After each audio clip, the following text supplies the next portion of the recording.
ప్రభుత్వ పాఠశాలలో విద్యార్థుల సంఖ్య పెరిగేలా ప్రతి ఒక్కరూ కృషి చేయాలని పౌర సరఫరాల మంత్రి నాదెండ్ల మనోహర్ పిలుపునిచ్చారు. ఏలూరు కలెక్టరేట్లో నిర్వహించిన జిల్లా సమీక్షా కమిటీ సమావేశంలో పాల్గొన్న మంత్రి ఈసారి ప్రభుత్వ పాఠశాలలో ఫలితాలు అద్భుతంగా వచ్చాయన్నారు. ఈ విషయం ప్రజలందరికీ తెలియచేసేలా ప్రత్యేక కార్యాచరణ రూపొందించామన్నారు. విద్యా సంవత్సరం ప్రారంభానికి వారం రోజుల ముందు నుంచే ప్రత్యేక కార్యక్రమాలు చేపట్టనున్నట్లు మంత్రి మనోహర్ వివరించారు.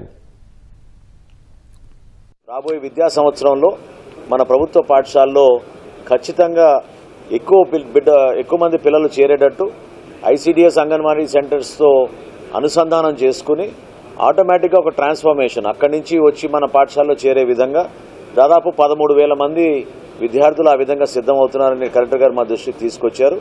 గత సంవత్సరం కన్నా పోల్చుకుంటే ఒక గణనీయంగా పెరిగే విధంగా ఒక కార్యాచరణ రూపొందించాం. ఆ మోడల్ స్కూల్స్లో ఉన్న ఫెసిలిటీస్ని తల్లిదండ్రులకు తెలిపే విధంగా ఒక ప్రక్రియ చేస్తే తప్పకుండా ఎక్కువ మంది ఆకర్షితులవుతారనేది దానిపైన కూడా మేము ఫోకస్ చేశాం.